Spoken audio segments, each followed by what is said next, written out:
Assalamualaikum, selamat siang. Dengan Bapak Rizky Hanafi selaku perwakilan dari perusahaan PT Pertamina.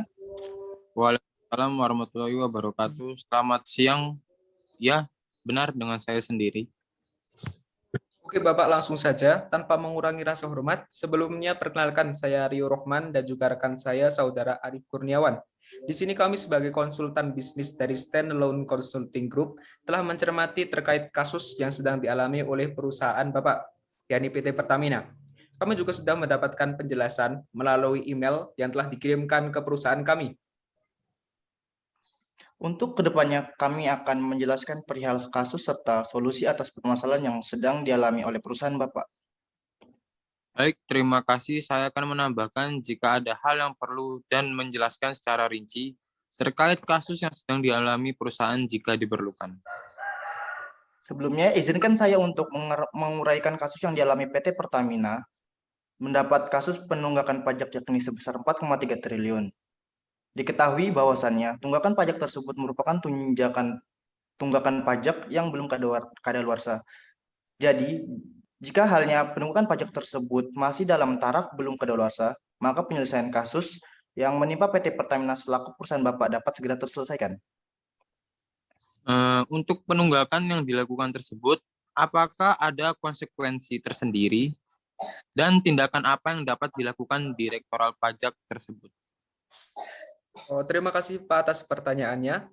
Dalam penyelidikan tersebut, jika terjadi suatu kendala oleh Direktorat Jenderal Pajak berdasarkan penagihan ketentuan yang diatur dalam Undang-Undang Nomor 19 Tahun 1997 tentang penagihan pajak dengan surat paksa sebagaimana telah diubah dengan Undang-Undang Nomor 19 Tahun 2000 yang tindakan tersebut dapat meliputi pemberitahuan surat teguran, penagihan seketika dan juga sekaligus, pemberitahuan surat paksa, melaksanakan penyitaan, melaksanakan penyanderaan, serta dengan menjual barang yang telah disita.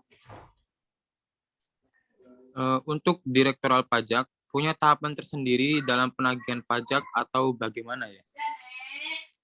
Untuk Direktorat Pajak sendiri memiliki awal tindakan penagihan pajak, yakni dengan penerbitan surat teguran, surat peringatan, serta surat lain yang sejenis, sehingga tindakan awal tersebut menjadi pedoman tindakan penagihan pajak berikutnya, yaitu penyampaian surat paksa dan sebagainya.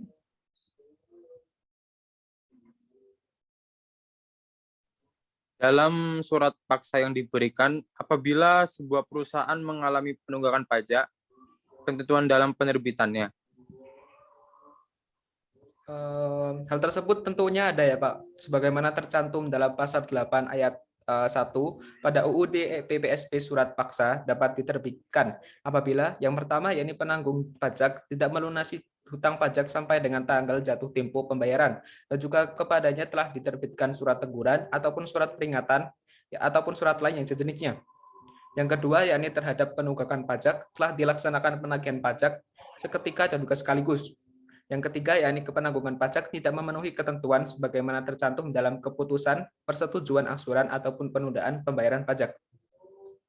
Izin menambahkan, dalam UU KUP juga mengatur mengenai jangka waktu bagi Dirjen Pajak untuk melakukan penagihan pajak.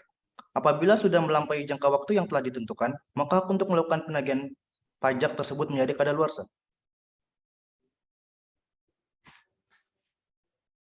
Baik, mungkin itu saja Pak penjelasan dari kami. Agar dapat lebih jelas akan kami berikan penjelasan secara tertulis yang akan kami kirimkan melalui email. Email dari perusahaan sendiri. Segera setelah pertemuan secara daring ini berakhir. Mungkin dari pihak Bapak sendiri masih ada pertanyaan yang perlu diperjelas kembali? Untuk saat ini belum ada. Mungkin akan saya tanyakan kembali jika diperlukan nanti ya. Oke Bapak, itu saja penjelasan atas konsultasi bisnis dari kami selaku konsultan dari Standalone Consulting Group untuk kasus yang sedang menimpa perusahaan Bapak. Kami harap segera dapat terselesaikan dengan segera. Dan kami harap konsultasi serta penjelasan yang kami jawab dapat membantu untuk kedepannya. Baik, terima kasih atas penjelasannya ya Mas. Dan apabila nanti ada kendala maupun persoalan lain, saya akan menghubunginya kembali. Terima kasih Mas, saya izin live Zoom. Terima kasih. Baik, terima kasih kembali Pak. Baik, terima kasih Pak.